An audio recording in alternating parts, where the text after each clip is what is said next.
Good morning. Glad to have you back. Glad to be back.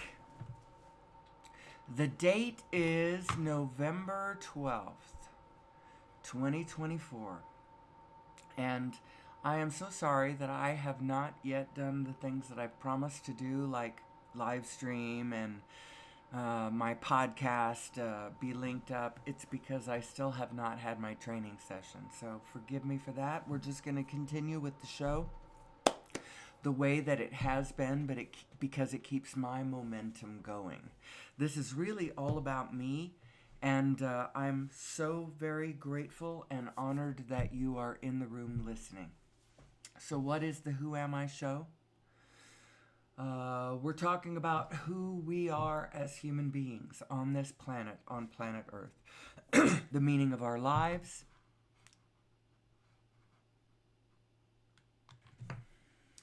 the object of the exercise, the challenges we face. Who are we actually? What is our identity? And we have so many of them that it's really interesting. And as you hit each layer of I am, you're seeing frequencies of the allness that we are. And it's all very interesting. And all of this is going to help us be better citizens on planet Earth, be more loving and kind to one another, be more supportive and allowing and forgiving and understanding, while at the same time learning not to compromise when it comes to the spirit. You can compromise, the spirit is the only part of it that matters. If you get the spirit right, and it's not just your good intention, you have to understand, you have to raise your level of awareness about the nature of reality itself, people. You can't just look at the physical world the way you are given it and knee-jerk to a I can see this clearly and nobody else can position ever. Because in their own way, everybody's seeing it clearly. And to some profound level, everybody's correct. And actually, the object of the whole exercise has to do with allowing this greater pattern of well-being and prosperity that really wants to unfold around us. You start getting focused that direction and you realize how true it is. There is this level, this scenario of well-being that can play out in a jillion different ways. But that this general scenario that is just poised right there wants to just play out in front of us. If we would only allow it, if we would quit trying to orchestrate it all, quit trying to fill in our own grid, quit trying to get under the hood and work the pistons and get behind the damn wheel of the car. Quit trying to work the machinery of the universe. So what are we talking about? Who am I in reference to? Source energy is what we're talking about. Source energy and our new 21st century understandings of source energy and who we are and reality itself and physical physics and the nature and shape of all things. And even unto things like the unification of the four forces, the internal forces within the atom. How do those mathematically jive with this other bigger, more ponderous force we call gravity, for instance? What the hell is gravity? Well, gravity is caused by the curvature of space-time. By large objects will cause that curvature of space-time, but what's actually causing it is the spin. Well, it's spin. It's not mass so much as the momentum of large spin.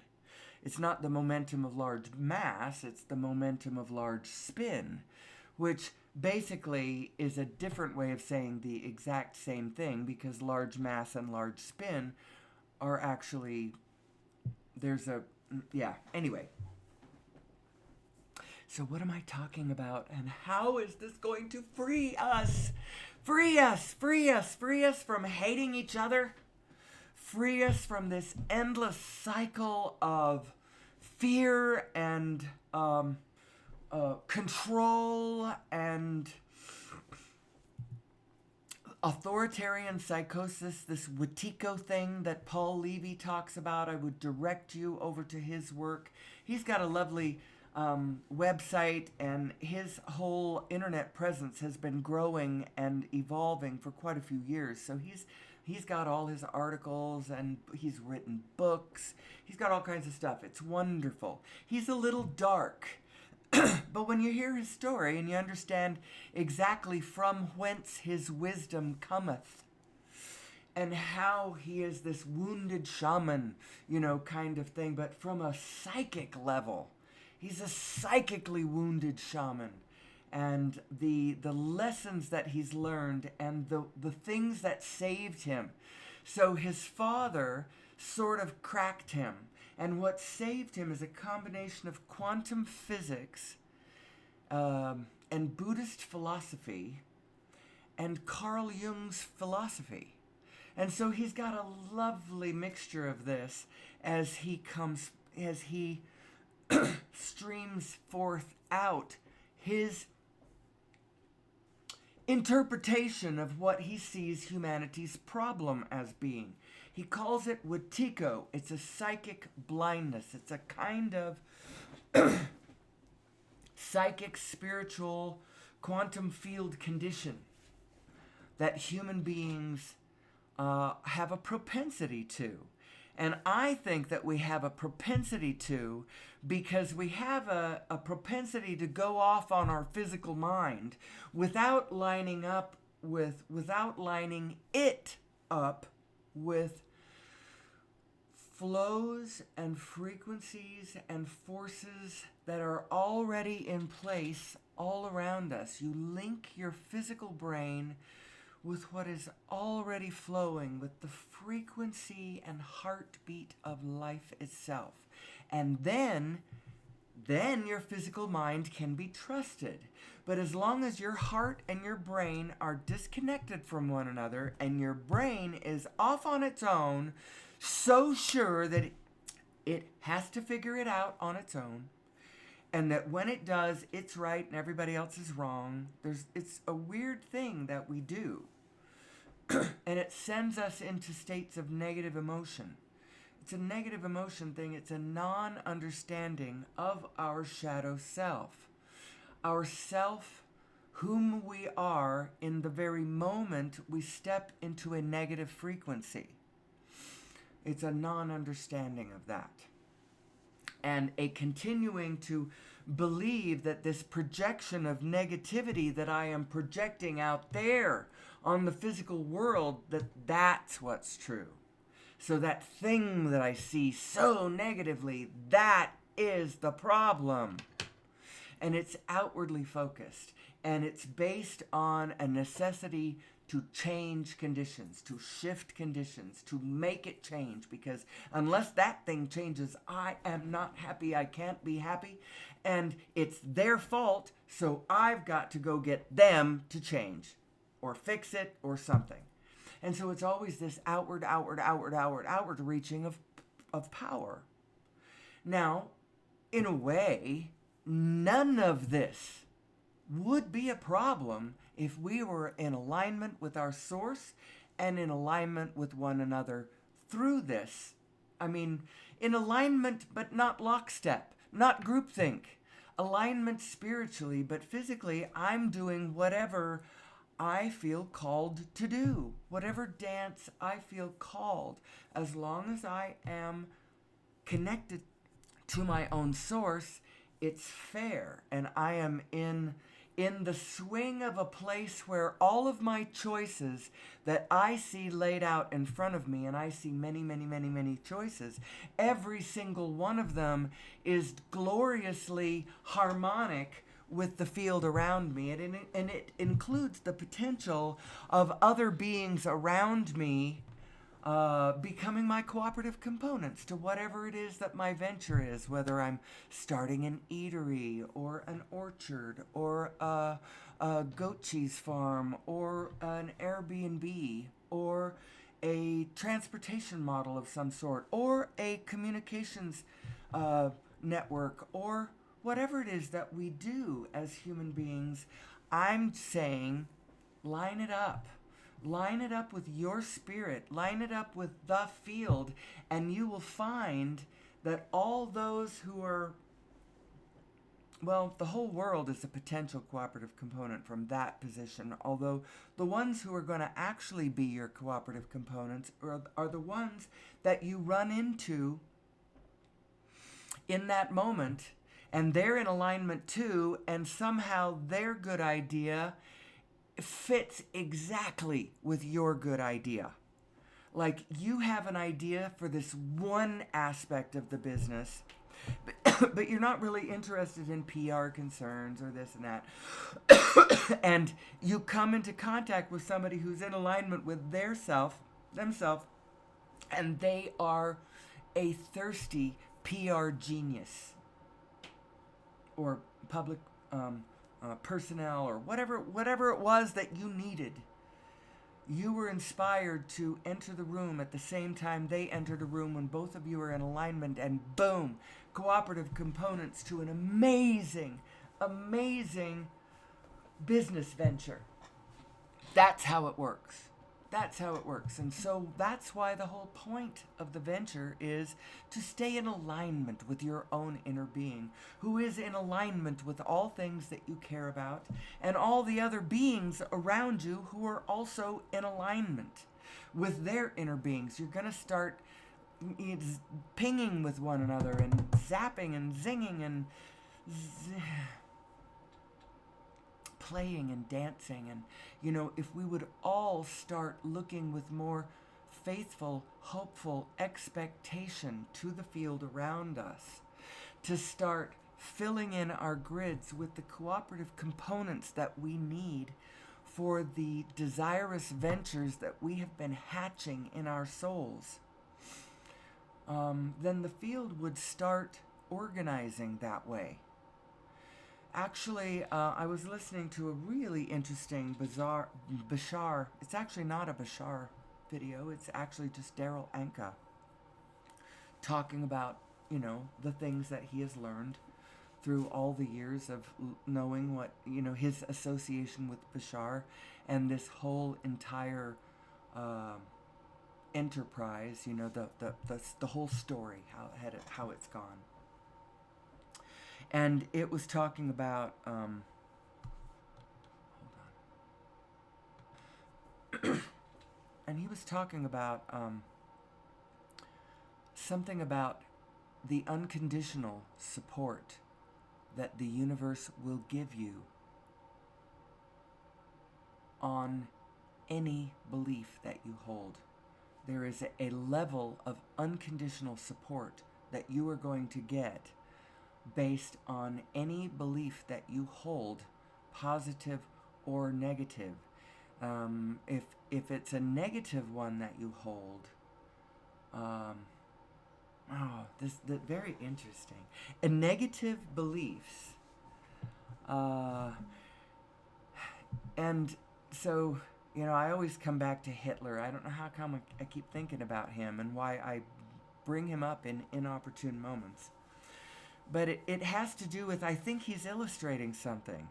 He's illustrating something. I think all of his beliefs were sort of negative based. Even the ones that he thought were positive, I think, had a negative basis in them.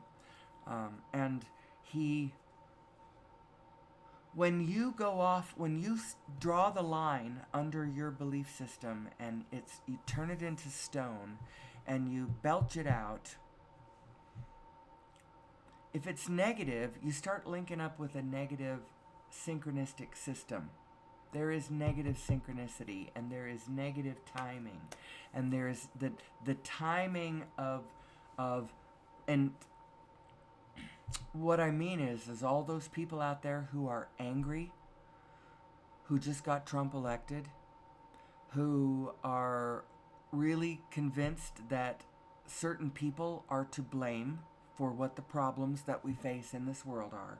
And the ones who are to blame are the ones that you can see causing the problems. The ones rioting in the streets, they're the ones who are the problem. They are the problem, and if you would get rid of those people, then the problem would go away. Well, you could say the same thing about them. Because a lot of times they will agitate on purpose to jack a situation up, to make it look worse than it is, so that we will blame those people instead of anyway, what I'm saying is the Nazis blamed a lot of people for a lot of the problems of the world.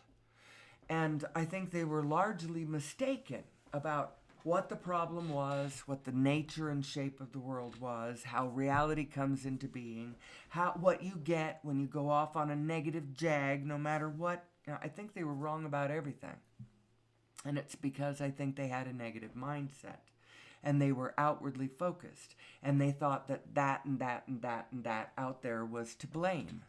But what I'm saying is that no matter what the world actually is, no matter what the actual physical shape in any given moment of the physical manifestation, no matter what that is, the universe is set up to sort of unconditionally support whatever belief you go off on.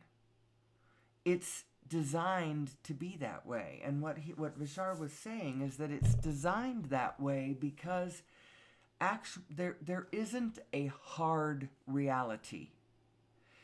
That what you're seeing and experiencing as what you think as hard reality is a projection of consciousness. And it's not that it's not real, it's not physical, it's a projection of consciousness. And so that's why you get what you think about. That's why focus and attention is the currency of the universe. That's why the way that you are looking at something is way more important than any other aspect about it. What state of being are you in? Positive or negative? And if you're in a positive state, then go specific. Hit the gas, open up to the world. If you're in a negative state, step back a tick and think about it. Think about who you are and what it is, and ponder and muse and philosophize and sit on your hands and, have a sip of tea and drink in the frequency of the natural universe for a while until you get back into alignment with it, back into tick with it, and then you go, I know who we all are, who I am, who we all are together all the time, not just on Sunday, and not just when you're thinking about philosophy, but all the time. This is who we are. Who are we? Who am I? And hence I do the show. And how do I think that this is going to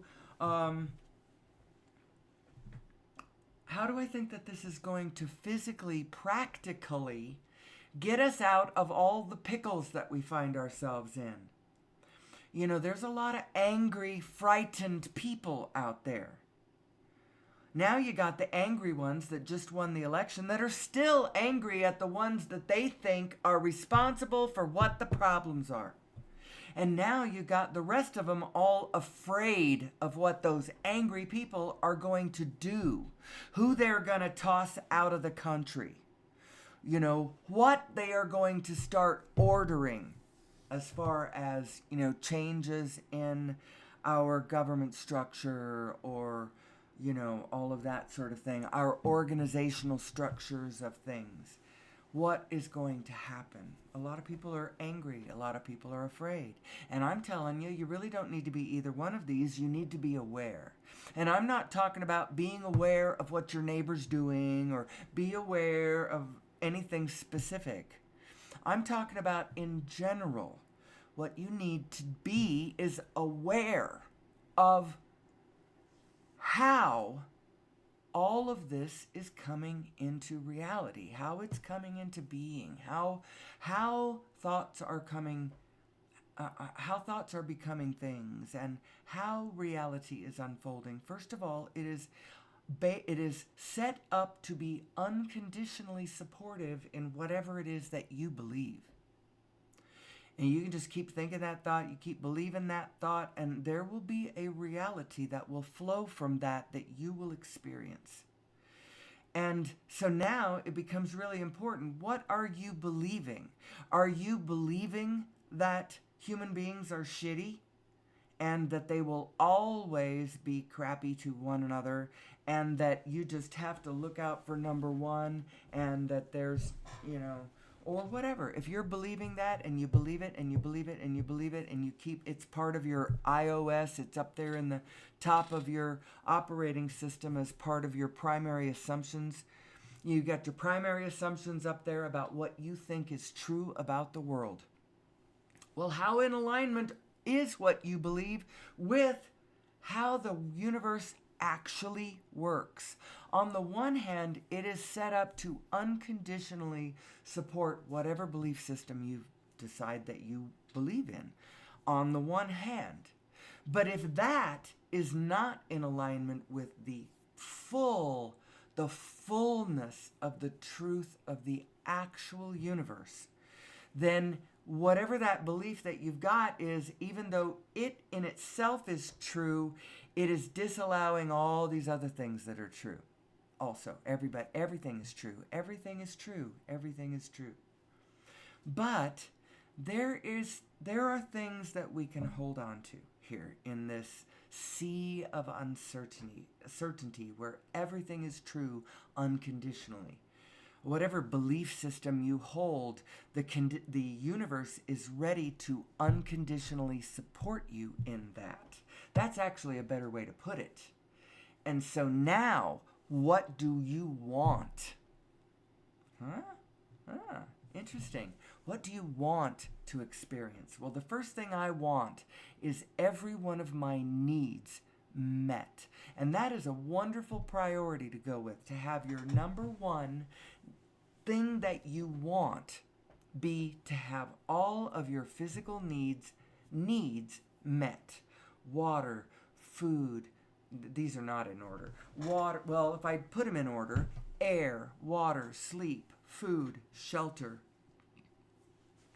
relationship, and expression, and all of those fulfilling, and the shelter I like that suits my needs, that has what I need in it to get what I want done.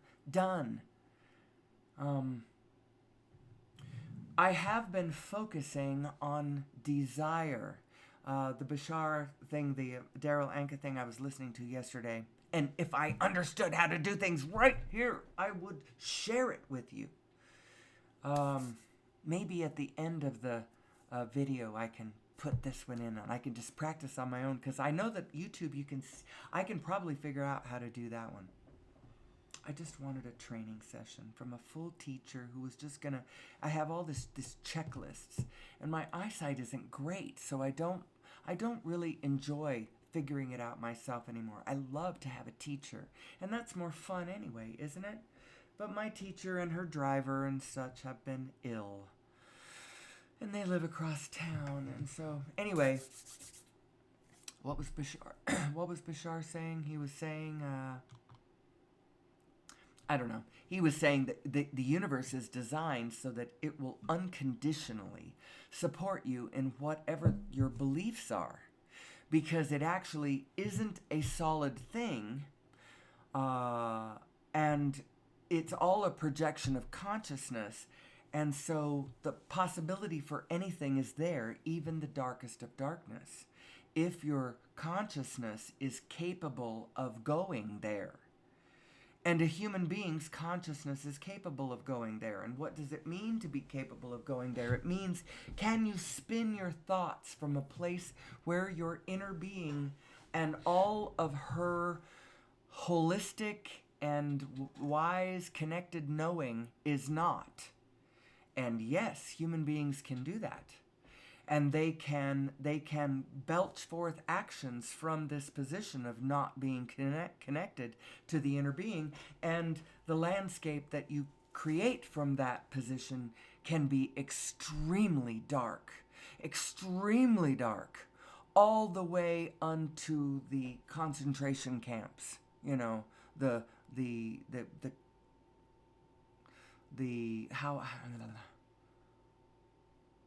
all the way to the something of Auschwitz. I wanted to say that poetically, and yet I can't say the concentration camps of Auschwitz because that's stupid. That one was just one. Anyway, it will take you all the way to the darkest of the darkness. It really will. Your belief in whatever this thing is. So if you believe that there are good people and there are bad people, and the people who do this or have such and such a bloodline, or their history of their ancestors or whatever, if you're that in physicality, then you are not worth as much as if you are this. And so if we could get rid of those people and only have these people left, then the world would be a fabulous, fabulous place. And the truth of that is that that's not true. And the reason is because the whole universe is vibrational. And when you go forth to commit those actions against those human beings, the vibrations that screech, that scream out into the whole biofield is just so the world that you create is not the utopia you think you're going to. This is a complete misunderstanding of who we are. And I think that that's what the whole lesson was. That's what the whole problem was with the Nazis, is that they did not understand who they were or who anybody else was either, or how this whole thing works. But I'll tell you what, if you start believing horrible things about your neighbor, horrible actions will start flowing from you. That's what's going to happen. And so we don't want to do that. We want to have a fuller, more loving, more holistic, more integral, more integrated understanding of reality and what we actually want. I don't think Hitler actually got what he wanted. I don't think Hitler actually got what he wanted. He thought it was what he wanted, but his thoughts and his feelings, his own inner knowing of what was true about the world was not available to him because he did not connect to it. His mind was off in some place where his inner being was nowhere near. And his inner being had all of the information that could have informed him about how to be in the world, about how to relate to your neighbors, about who we are and what was actually to blame. It's not individuals that are to blame for the problems that we see on planet Earth. First of all, it is mankind, it is all of us, and it is our understanding or lack thereof of something really important.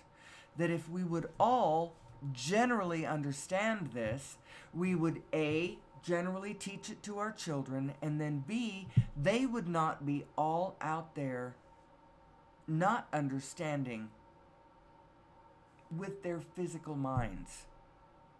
We could be teaching them who they are and who we are and what the object of the exercise is and what we're supposed to all be doing. What's the object of the exercise? It is mutual abundance. It is joyful sustainability. It is efficient systems correlation. It is realistic physical understanding. It is.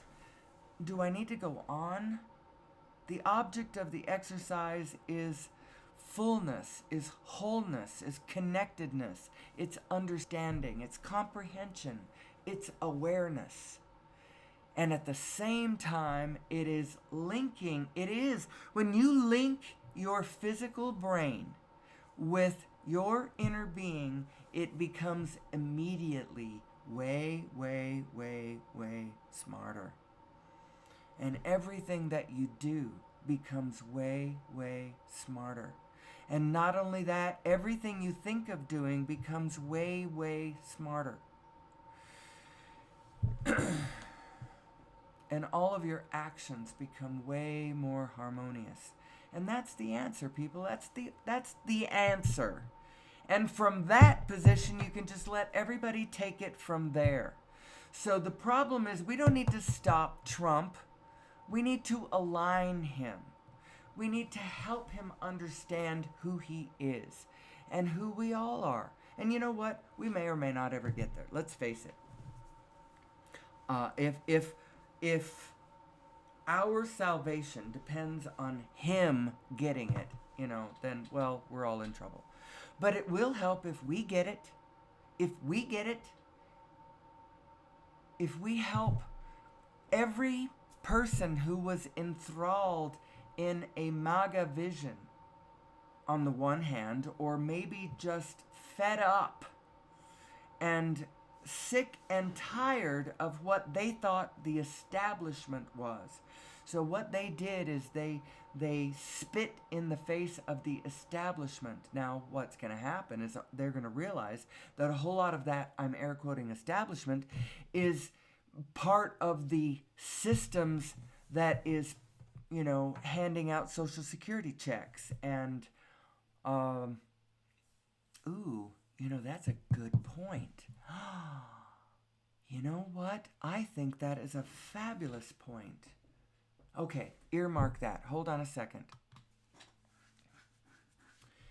Anyway, the answer for us is to understand who we are and how all of this plays together, how it links together, how it flows together.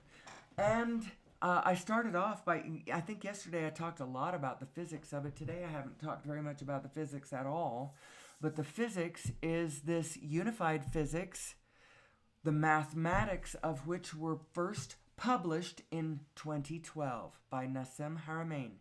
In 2016, there was a movie that came out called The Connected Universe. And coming soon to my show will be links. At the end, maybe through the middle as I bring these things up, boom, there's the link. You can go look at it right as I say it. I want you to absorb a certain amount of information out there and understand what it's saying. And then from a position of understanding what it's saying, I want you to put it all together and understand what I'm saying. That law of attraction and unified physics and our new understandings of gravity and my comprehension of who I am and my understanding of my own ambitions and desires and needs and wants and relationships and how all of that blends with all of you, all of that is something that we could all better understand. And I think it's going to save us. It will save us from the dictator. It will save us from fossil fuel. It will save us from our neighbor. It will save us from ourselves. Ourselves are our own worst enemy, by the way. And I know that Trump is his own worst enemy. And yet, he has made it to the pinnacle of power, of earthly power. But he doesn't understand authentic power. And authentic power, as Gary Zukav would talk about it, comes from this link that you have between your two true selves. Now, he is still one with all of us. You know, we can't disassociate ourselves from half of the whole damn country with our nose in the air. You know, all of us who wouldn't have voted for him. Well, there was a whole lot of people who did. Even if you want to claim some voter fraud, you know, see, it's almost a playbook. He could have done this, and it's really possible. And I wouldn't put it past him. So he claims voter fraud for 4 years. And we all, because there wasn't any, scream, you know, what are you talking about? There wasn't. Our voting systems are intact. They are trustable. And maybe in 2020 they were. But the whole time they work behind the scenes at this scheme and that scheme to tip it over here and weigh it over there.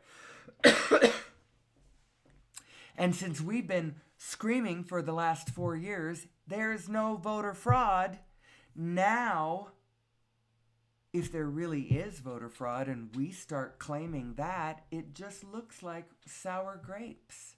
It looks like us, you know, not being good sports. So let's just figure, roughly half the people voted for him.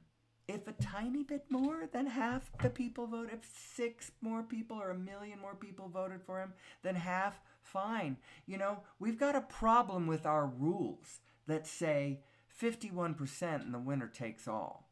There's a problem with that. And actually, there's a problem with the whole thing because it's like one spirit drives one party and the other one drives the other party, and whichever party is in power, they get to call all the shots from that spirit just because they had a few more voters.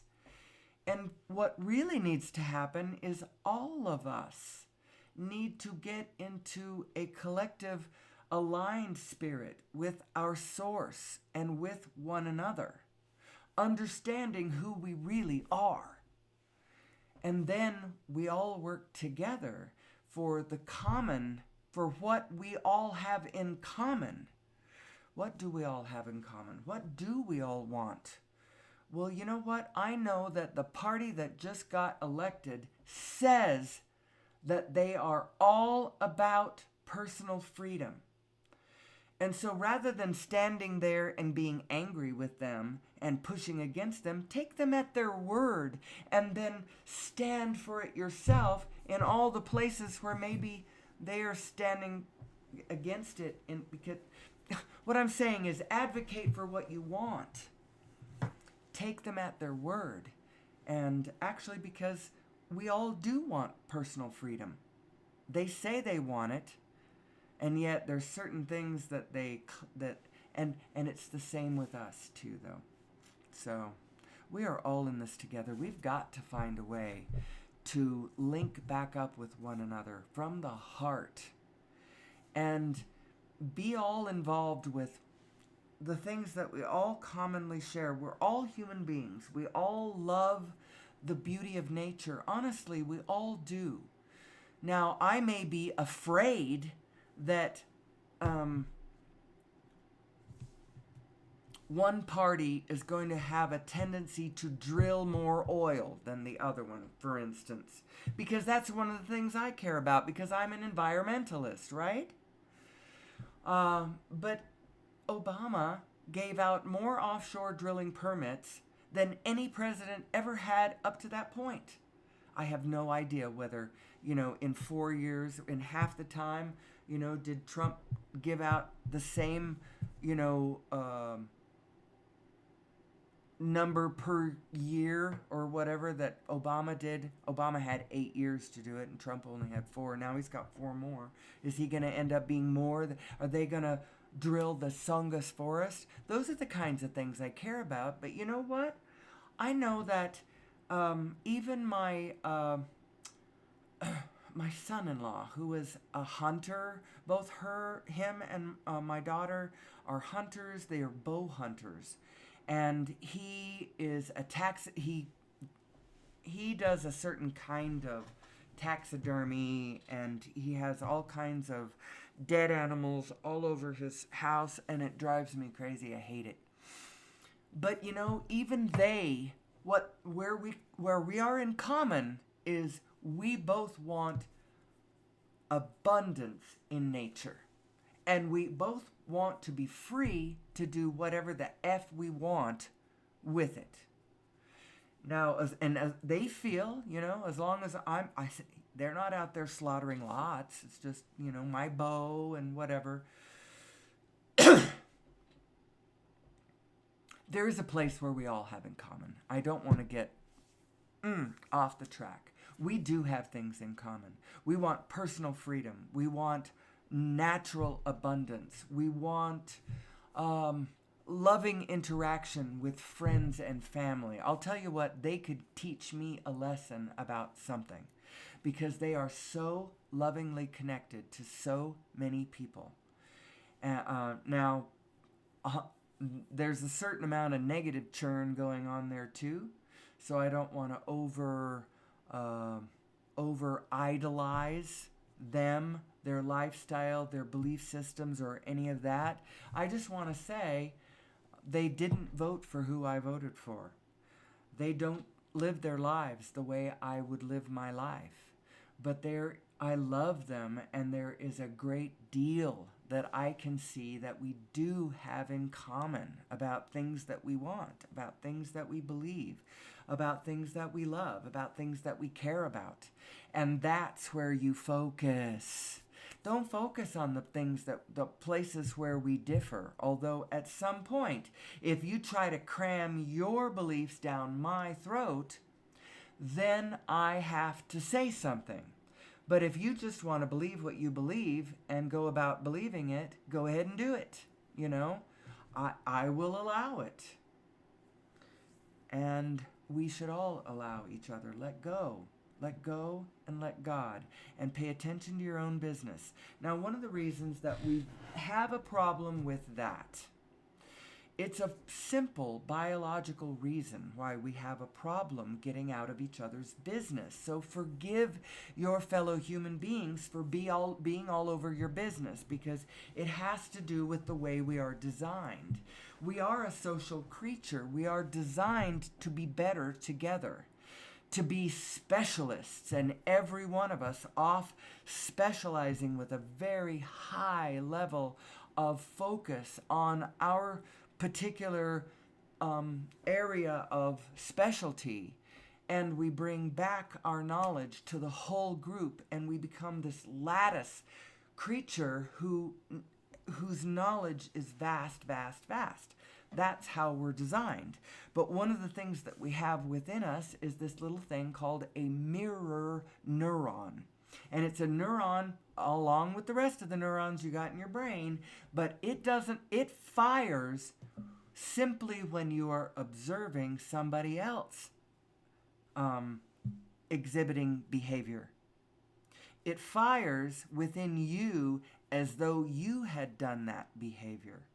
Whether it's, watching somebody play a guitar, or whether it's watching somebody play football, or whether it's watching somebody get hit in the crotch. The pain receptors aren't the same, but don't you flinch? Don't you kind of clutch your, when you see that? Don't you double over when you see that happen? Oh! It's because you got mirror neurons. So it means that you are firing off my freaking neurons. So stop that behavior. And I've either got to figure out how to place that differently, or I've got to go get you to change, or you can line up differently and influence you to change. That's the easier way to do it, and that's the way more powerful way to do it.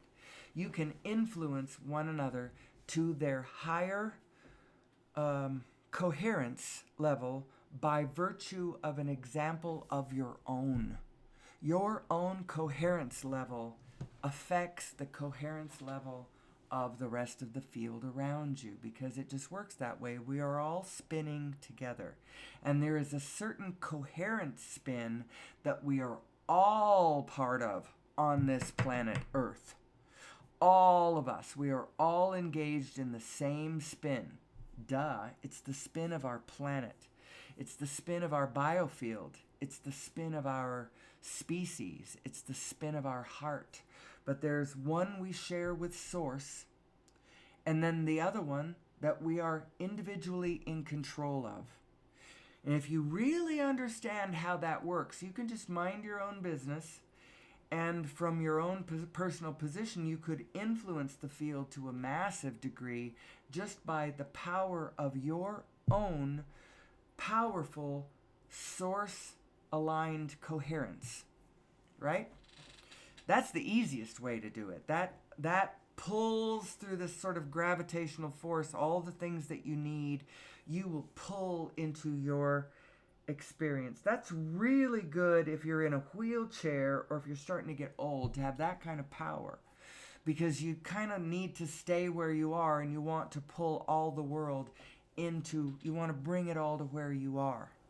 And someday I will do that. Someday I will pull the world to me, everything that I need. If I can't go to it, I will bring it to me.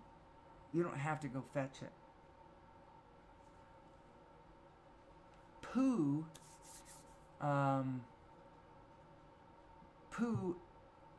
so I'm a Winnie the Pooh fan. Big Winnie the Pooh fan.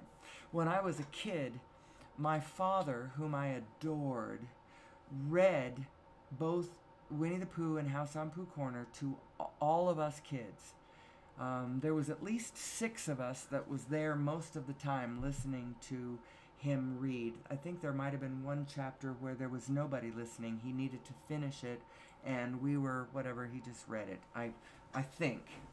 I can't remember exactly because I was 6 years old when it happened. It was a long time ago. But my father was away a bit for work. He didn't never seem away from me. He always seemed like he was there.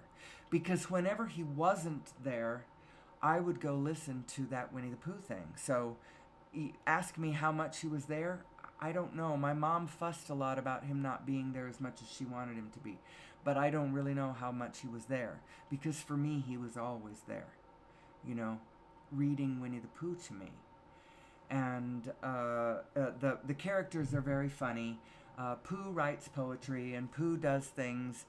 Pooh, when he writes poetry, he gets into a comfortable position, and then he lets the poetry come to him. And he tells that to Rabbit once, and Rabbit thinks that's funny because Rabbit doesn't let anything come to him. Rabbit always goes and fetches them.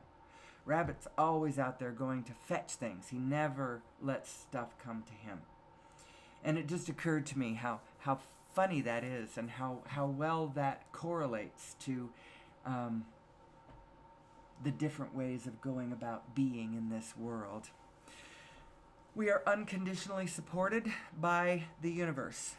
And Bashar was saying, it wasn't Bashar, it was Daryl, that it has to be that way. It has to unconditionally support you in your belief, because ultimately there isn't any I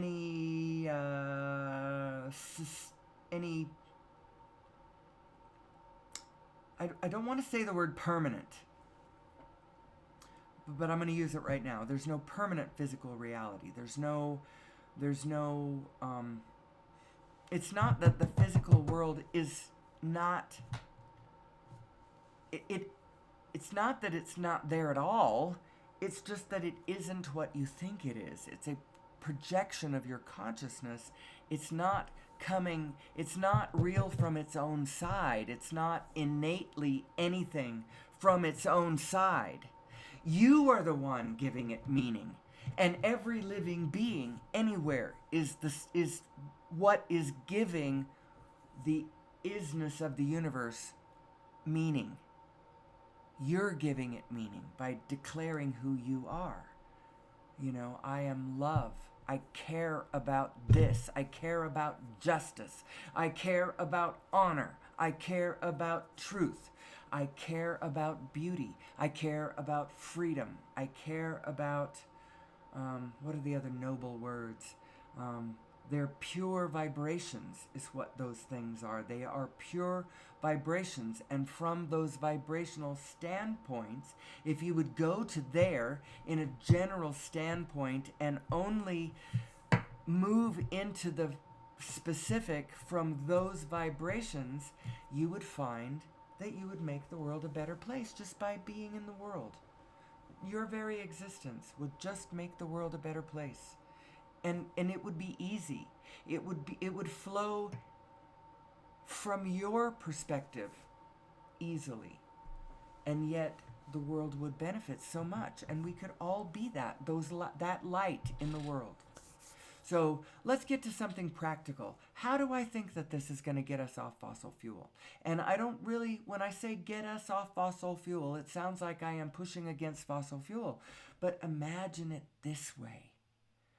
We need more energy. We need more and more and more and more and more energy. And those who want to go drill, baby drill, the reason they want to is because they know that we want more energy. We need more energy.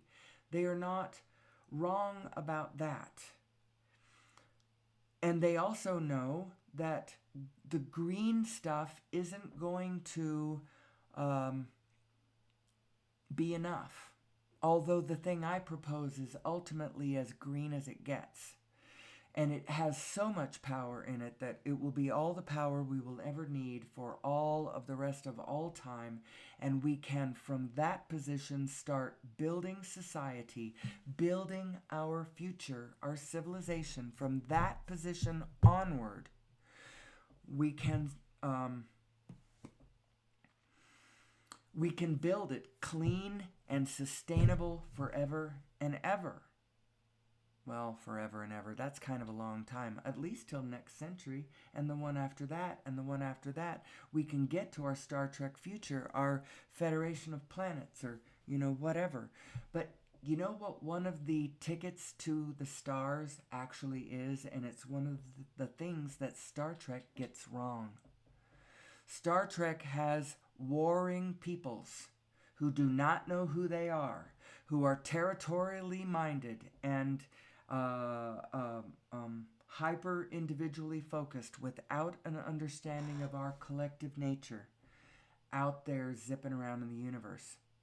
And it's not going to happen because the understanding of how to zip around the universe comes with it an understanding of what the universe is and how the layers of data flow outward in scales, in scalar leaps of energy and data and information, and how everywhere is right here.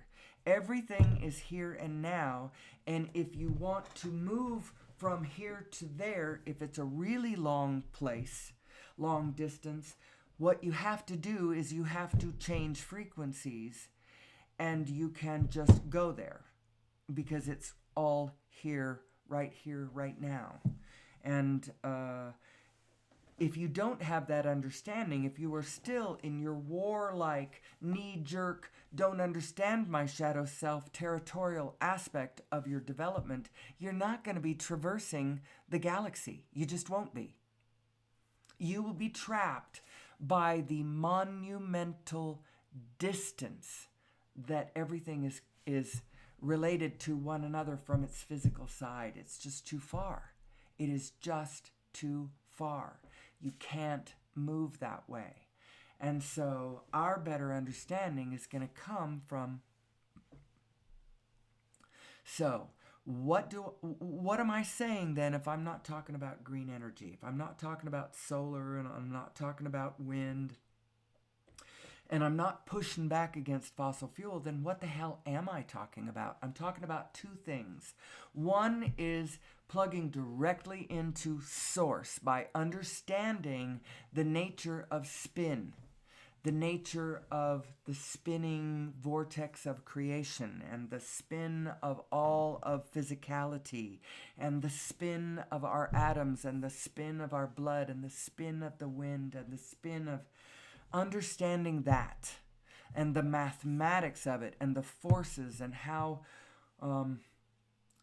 So that's one way to plug in, like Casimir plates or uh, I don't know. But understanding over unity in general is going to go a long way to interject literal energy into the system, giving people energy that they can now go off with and stay warm, so it's not so urgent. The storm just blew my power out. I need the federal government to come back in and restore the whole grid of my neighborhood, the whole grid of my island, you know, for instance. That you just let go to seed because, whatever. But this will free us. If we have the ability to plug into our own power anywhere that we are, then all of a sudden, now I can go off on my own with my little goat farm and my apple orchard, my Airbnb, my little eatery or whatever, and the price of doing business is way cheaper now. I don't have to pay an energy bill. I still have to pay all the other things I have to pay for, but I don't have to pay for the energy that it takes to run my farm equipment. I don't have to pay for the energy that it takes to run the air conditioning or the heating, depending on whether I have settled on the equator or up in the Nordic, up in the Arctic or down in the Antarctic or wherever it is I have set myself down. If I don't have to pay for the energy that it takes to run the equipment, then all I have to do is come up with whatever it takes to buy the equipment. Do you get it? Do you get it? And then you can go take that equipment wherever, set it down alongside the sea, desalinate all the water that you need. What do you need? You need air, you need water, you need sleep, you need food, you need shelter, you need relationship, and you need expression. And if you have all of that, none of the rest of it actually matters. The demons in our mind don't matter, except that I think that they are crying out for us to understand who we are and how this field works. So what is over unity, by the way, people? Over unity is a device that puts out amperage or voltage or however you measure that. I think amps is, I don't know. It puts out energy that it puts out more than it takes us to run it. We have been taught that this is not possible, that it's against the laws of physics, which in our civilization equivalates to, I just made that word up, please don't make fun of me. What is the word that isn't, it's not equivalate, it's equivalent to,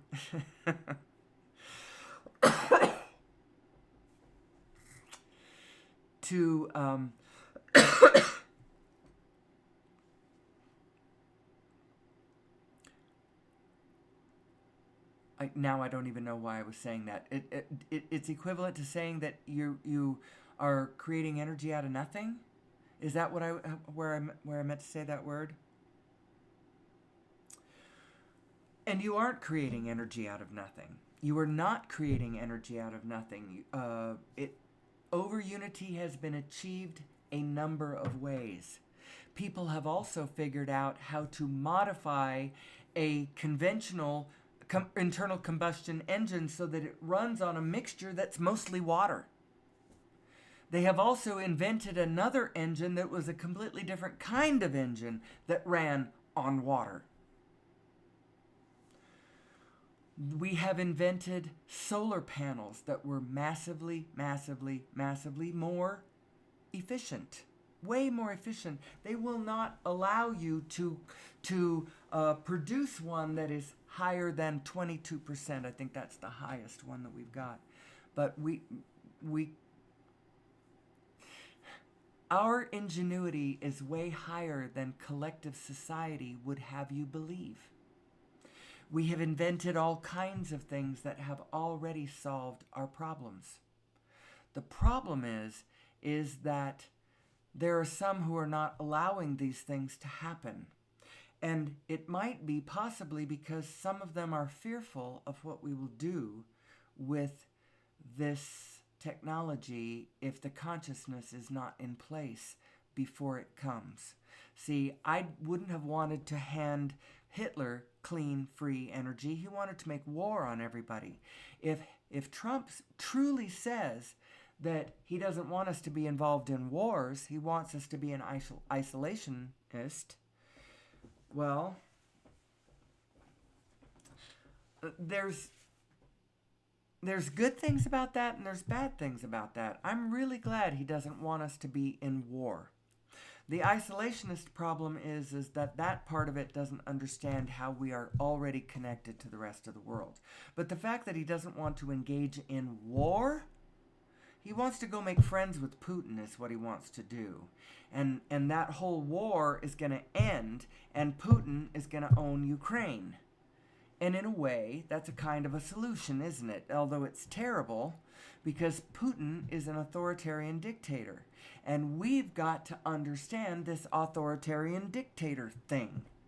So I would also advise you go watch, there's a couple of series on Netflix. They're related to one another. So you want to be a cult leader, and so you want to be a tyrant, or something like that. That might be exactly what the title is, but it might be close to what the title is. It's narrated by that handsome dwarf from Game of Thrones, and he's got a gorgeous voice too, really deep and beautiful. Peter something or other, Dingle, or maybe it is Dingle. Peter Dingle? I don't know, that doesn't quite sound right. But we're going to have to understand this for a number of reasons. From a big standpoint, when we have a big one that is over all of us, and we are trapped within the prism of the dictator saying, this is what I want, and this is what I like, and this is what we should do, and dictating it from the outside, as opposed to having a society where all of the individuals are calling it from their individual self. Now, this party, the party of the authoritarian dictator, it's funny because they are the party of individual freedom, or at least they say that they are. Now, Hitler wasn't that. Hitler wasn't the party of individual freedom. He was saying, hand your individual freedom over to me. Give me all the power everywhere, and I will fix it by virtue of, I will just, from my wise position, I will say, go here, do this, build this, do this, and all will be better. And for half a second it was better because everybody went to work right away. There was full employment. And then people were like, oh yeah, this is better for a second.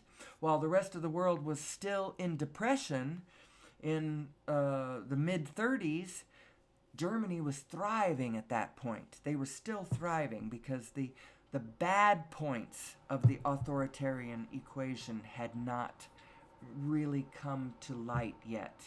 But this is not that moment. We are not that people. Trump is not Hitler, but there still is a misunderstanding of who we are in play. And I'm not sure if we're going to be allowed total, clean, free energy until we get to the point where we can be trusted with it, to not blow each other up, to not go to war with one another using this clean, free energy. But what's going to happen is while the main march of the big structure of political reality marches on, with okay, so what's the answer? Over unity. How do we get it there? We put it open source so that it's just there. And then we have to realize what is at stake now. We've got to have everybody understanding who we really are. And now take that clean, free energy and go off into the bush and God bless. Build a kingdom, build a tribe, build a family, build a town, a village, a city, a state. But do it knowing who you are, that you are connected to all of the rest of the biofield. Connect to your own inner being and know that your own inner being is always, always, always positive. That negative self that you are is a product of your humanness. And it is also the source of your problem. So be careful. When you are in the auspices of your negative self, sit on your hands, meditate, ponder God, Jesus, puppies, babies, kittens, whatever it takes to bring you back to your hopeful, loving, beautiful individual self. Stare at a sunset, put your feet in the water, your toes in the sand, pray to your God, whatever, but soothe your heart back to alignment with your brain so that the two of them are in tandem with one another. Your brain and your heart they don't go off on their own. They are together. They are a team in this all the time, which means that your negative self is never, ever, ever, ever, ever your true self.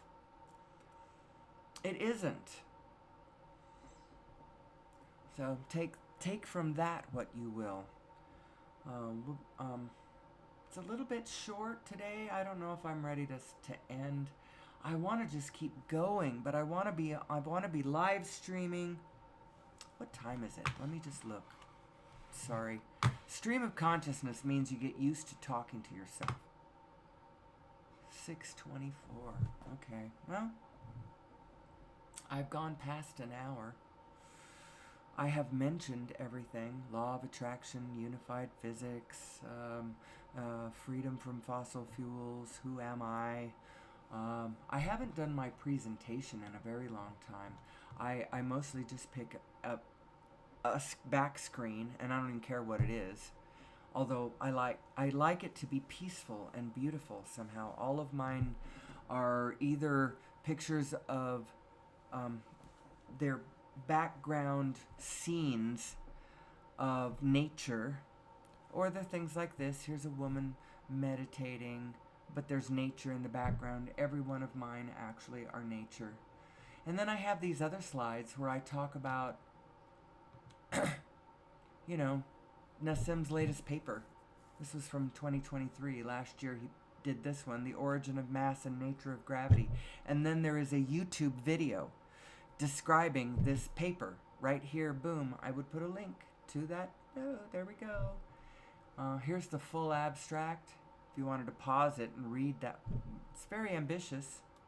But it's describing the strong force, the weak force, the gravity, electromagnetism, what they all are, where they all come from, where matter actually comes from, how it is becoming matter, and what the nature of gravity actually is. Then we got this one. This one I bring it up because our neocortex is a little plump. And the reason it is, a lot of the volume of our neocortex, our overview mind, basically, when you're talking about the physical mind of our physical brain, that neocortex layer gives us overview. It's sort of analogous to your overview, your oversoul. It is analogous to that. And when you line your thinking up to what your oversoul knows to be true about the whole field, you get brilliant all of a sudden. Did you know that? You start getting brilliant. I believe that this layer of brain is given to us through a genetic modification. And I got this idea from Greg Braden, who doesn't ever actually use the GMO, acronym, never says genetic modification, but he implies it. And he pointed me to go find this. Now, he just kind of refers to that in his slides. But see, I looked at it and I went, oh, let me go find that. I want to see what that really looks like. And so I found it.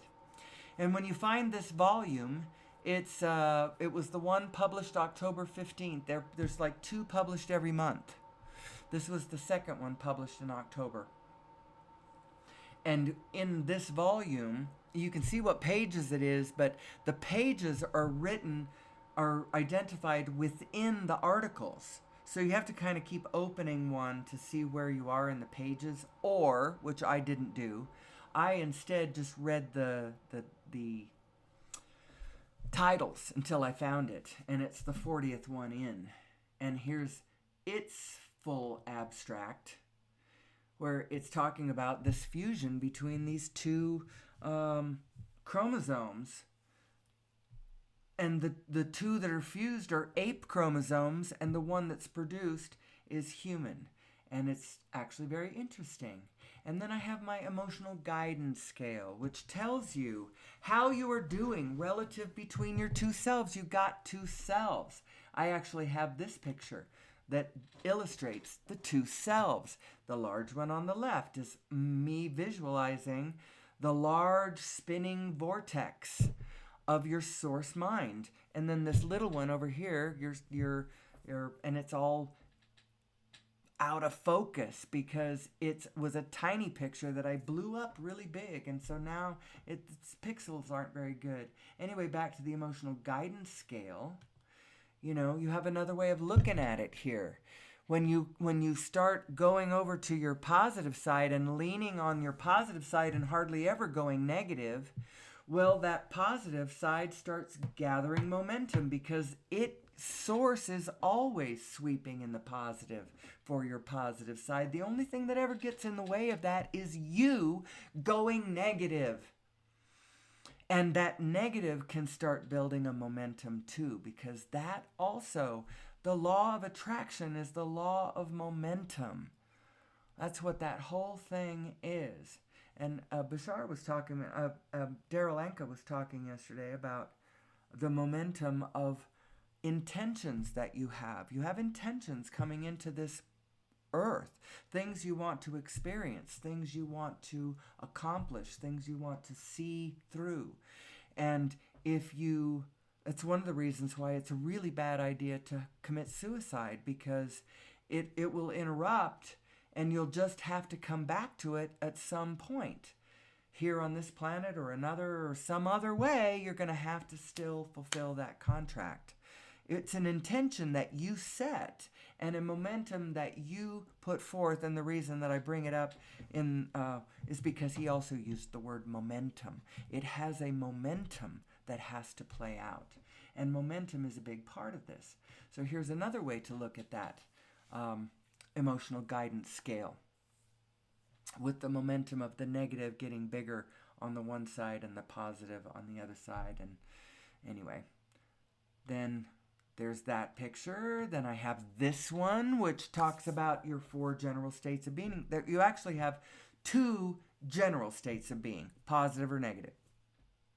And then from that, you have specific and general, positive or negative. So it actually turns into 4. But there's 2, positive or negative. And if you are in a negative state, don't go specific. I actually need to change this. I can see right now what this needs to look like. I will come back and do it. Maybe I'll do that later today. Except today is bowling day. Then I just have this one, my air quotes, cymatic patterns. I do that because to talk about cymatics is to get people's imagination to start sparking about the vibrational nature of this universe that we live in. And these are natural cymatic patterns, upper left, lower right. The others, Hans Jenny studied cymatics by putting a granular medium on a metal plate and dancing it into vibration with, he'd put vibration into the metal plate, and this vibration would cause the granular medium to dance into coherent patterns. And as you change the frequency, the pattern changes, and actually that is what's happening on planet Earth, the frequency is changing. Our frequency is changing. And so the pattern of how we do business, of how we act, of what plays out in physicality is changing. Because the frequency, our frequency is changing. And I just throw that in there because it's kind of a way to help you recognize, some patterns are falling away. And other patterns are coming into being. And if you are holding on to patterns that are flowing away, you're getting really nervous right now because where your bread is buttered is at risk. Your vested interest is being challenged.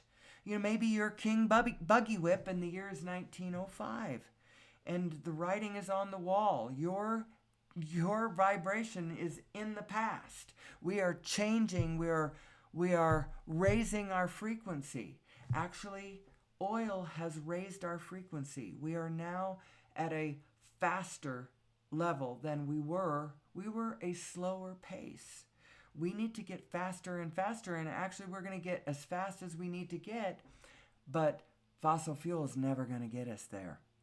Its source energy is going to get us there, and our understanding of source energy and who we are, where we came from, where we are going, what we need to survive, and getting really good at recreating the abundance that is our birthright and our heritage here on planet Earth. But we got to understand this abundance creating machine so that we as a human species don't spend all of our time creating scarcity instead.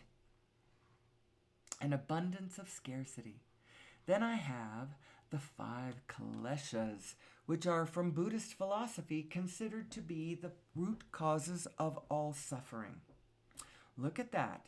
Not knowing what's real. Isn't this funny? Grasping and clinging to the unreal, being afraid of the unreal and recoiling from it. Identifying with an imaginary self and fearing death. Now, the identifying with an imaginary self, you might be overly identifying with your physical self, with that little self. Remember this one? Big self, little self. You might be overly identifying with the little self, with the physical self. And the problem with that is you are your physical self, but you are your physical self in tandem with an eternal self, and you are the whole unit. You are the whole thing, and that vibrational self that you are connects to all that is.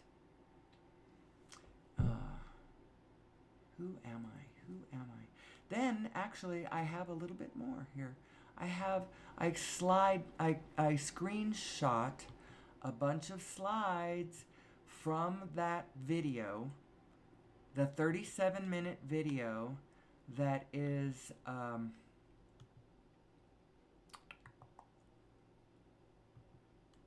it's the origin of mass and nature of gravity. They made a 37-minute YouTube video that in-depth describes and explains the mathematics and the physics. Now, of course, you have to speak math, and you have to speak physics, and you have to speak it incredibly fluently in order to understand this paper. But once you get what they're trying to say, and mathematically how it works, how it plays backwards and forwards, how the Planck field of every, this is a screenshot not of the video but of the paper. I had the paper up and I looked at this diagram and the words on, and what this is doing, this right here is explaining how the Planck field relates to all of the protons in all of the universe. The Planck field of every proton reflects all of the other protons in all of the universe. There's a correlation. There's a scalar correlation here, a mathematical one. Then here we have the Planck units. How do you get a Planck unit? Because everything is made of Plancks. This quantum field is the Planck field. All of the universe is like this plasma of Plancks. Where it's organized and spinning, we call it matter. And where it is not organized, we call it space. But the whole thing is spinning together. There's a whole collective spin going on, and then there's these individual spins within this whole thing spinning, and that's the nature of reality. And from that point, you start understanding the black hole structure, the spinning space-time, the fullness of space, the Big Bang, and you start understanding consciousness, the feedback loop. You start understanding everything. Who am I, and how can I plug into source energy? This one here shows how, as a virtual particle pops across the event horizon of the 0-point energy field, it's a Planck oscillator. It's a vacuum fluctuation. It's a virtual particle coming across. It's going from not being organized into organization. And what is it doing when it does that? It's going into spin. Spin is baked into the cake. You cannot have non-spinning matter. That's what matter is. It is a little vortex of the ether coming into individuated spin right there, and pulling the momentum of more things in with it. And the more that's pulled in with it, the bigger that thing looks. Like whether it's an atom, or whether it's a molecule, or whether it's a rock, or a planet, or a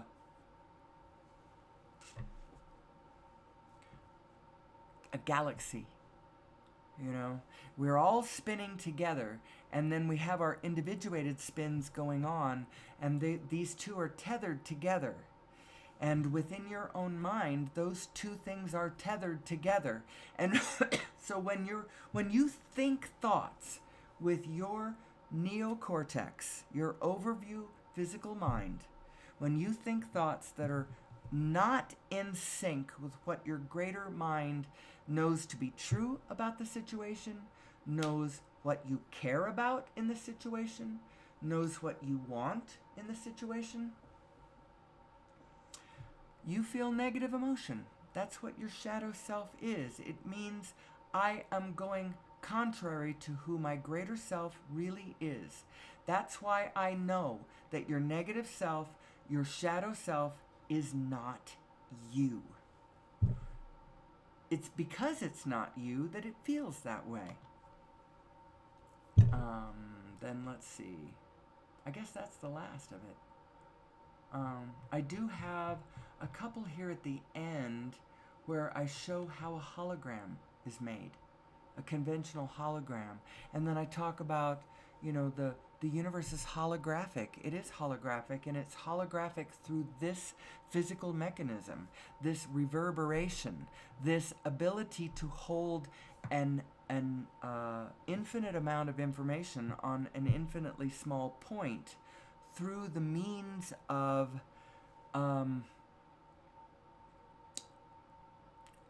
vibrational interference pattern.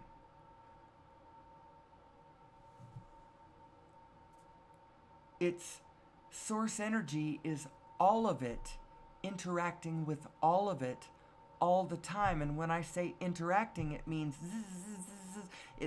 all of the Plancks keep transferring all of their information to everything around them through vibrational means. It's all reverberating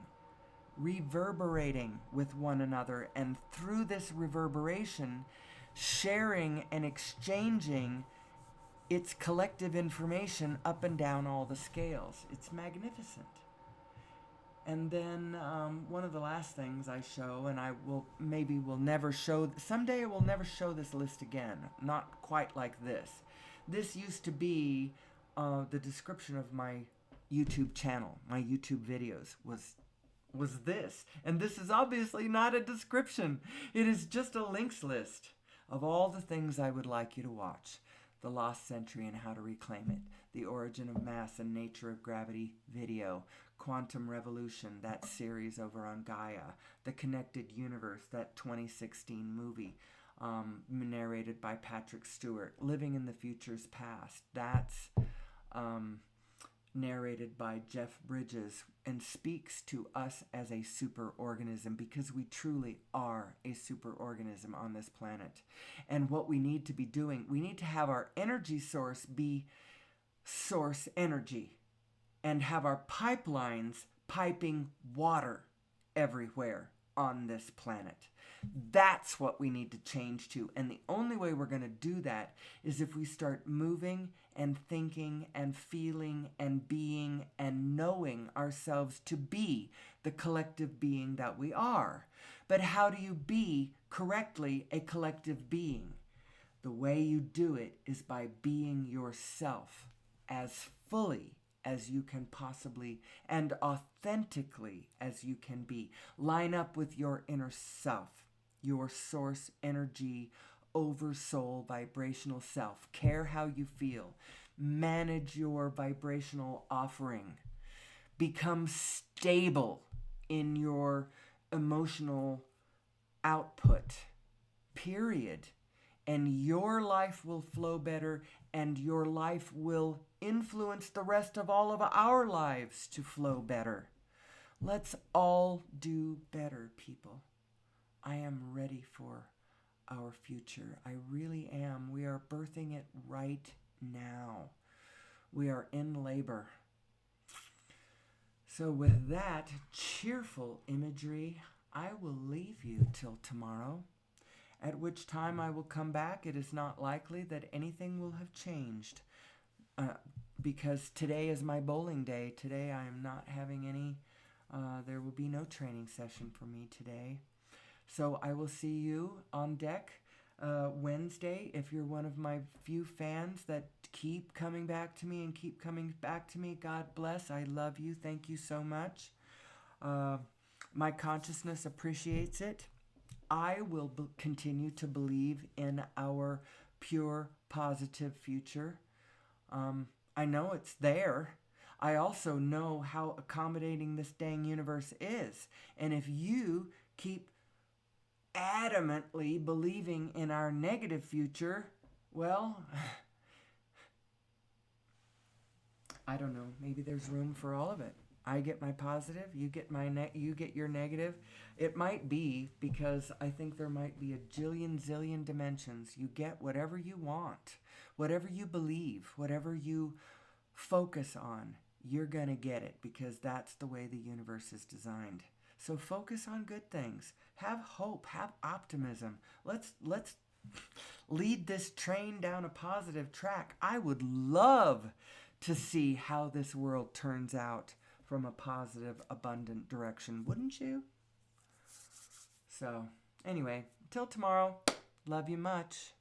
And as always, may that source be with you.